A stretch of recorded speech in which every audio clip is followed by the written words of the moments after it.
কিনা আপনি দেখেছেন, যেমন কিনা আপনি দেখেছেন ঠিক এই রকমই ছোট ছোট আমল সওয়াবগুলো,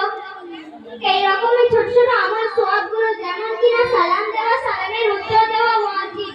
আজকে আপনি ছোট ছোট আমলগুলোকে অস্বীকার করছেন। এই সামান্য আমলের জন্য আল্লাহ পাকের কাছে ধরা পড়ে যাবেন। আচ্ছা মুস্কান, তুমি তো কয়েকদিন মক্তবে গিয়ে ভালোই কত অস্বীকার দেখছি। আচ্ছা বলো তো দেখি, যদি কোনো ব্যক্তি কোনো মানুষের ভ্রান্ত ধারণা হয় তার জন্য মহান আল্লাহ পাক রব্বুল আলামিন কি ব্যবস্থা রেখেছেন? আস্তাগফিরুল্লাহ, আপনি তো খুব সুন্দর সুন্দর প্রশ্ন করলেন। তবে আপা, সর্বপ্রথম একটি হাদিস শুনে, অর্থাৎ আল্লাহর নবী সাল্লাল্লাহু আলাইহি ওয়াসাল্লাম বলেছেন, সুধারণা রাখাটাই সর্বোত্তম ইবাদত। আর এর ব্যাখ্যায় বলা হয়েছে যে অপর একটি হাদিসও আছে, যে কোনো ব্যক্তি কাউকে মিথ্যা অপবাদ দেয় আর সেই কাজ সে করেনি, তবে সেই ব্যক্তির মরণের আগে আল্লাহ পাক রব্বুল আলামিন সেই ব্যক্তির দ্বারা সেই কাজ করিয়ে দেবেন, তারপরে তার মৃত্যু দেবেন। বুঝেছেন আপা? আরে মুস্কান, তুমি তো খুব সুন্দর সুন্দর দামি দামি কথা বলছো। আচ্ছা তোমাদের মক্তবে কি পড়াশোনা করো? তো তোমাদের মক্তবে সব বিষয়ে শিক্ষা প্রদান করে কি? হ্যাঁ, আচ্ছা আচ্ছা আচ্ছা, হ্যাঁ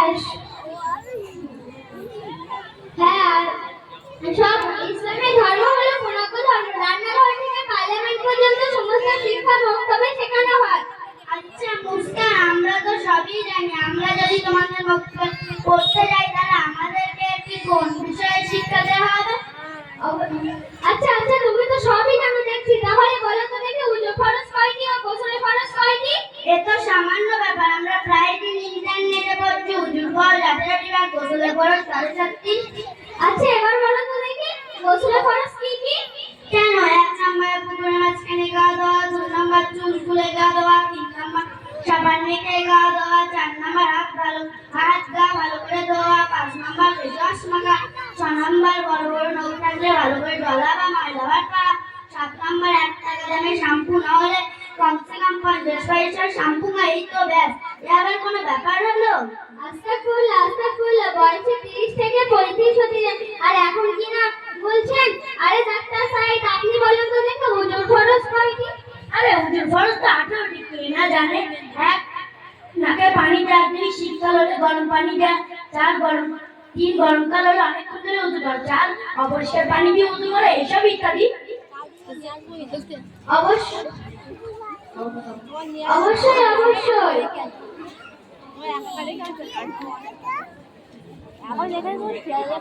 তওবা তওবা, আপনি তো সবই জানো দেখছি। তাহলে বলো তো দেখি,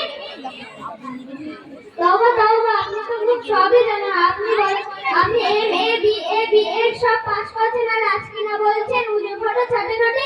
শোনেন ডাক্তার সাইদ ও সাদিয়া আপা, আল্লাহ পাক রব্বুল আলামিন কোরআন পাকের মধ্যে বলেছেন, ওয়াইকামাস সালাম ওয়াইকাম যাকাত, অর্থাৎ তোমরা নামাজ কায়েম কর আর নামাজ পড়ো, অর্থ থাকলে যাকাত প্রদান করো, যাকাত করে মরুকে নামাজ পড়ার জন্য ওযু ও গোসলের প্রয়োজন ও পবিত্র হবার জন্য বিধান নিয়ম আপনারা জানেন না? আপনারা জানেন না? আচ্ছা, এখন আপনি মরে গেলে বলুন তো আপনার কবরের অবস্থা কি হবে? যাই হোক সাদিয়া আপা, ইসলামের সম্পর্কে জানো ও পড়ো। আচ্ছা মুস্কান, আমাদেরকে কি এইসব শিক্ষা শেখার জন্য তোমাদের মক্তবে ভর্তি নেবে? অবশ্যই অবশ্যই, কেন ভর্তি নেব না? আমাদের সাইফুল্লাহ হলো সকাল 5টা থেকে 10টা পর্যন্ত এবং বিকাল 3টে থেকে সন্ধ্যা 8টা পর্যন্ত আমাদের মক্তবে পড়ান। এই মক্তবে এসে তুমি ভর্তি হয়ে যেতে পারবে। আচ্ছা মুস্কান, তাহলে তো খুব ভালোই হলো। আচ্ছা মুস্কান, চলো যাই। হ্যাঁ চলো যাই। মাশাআল্লাহ।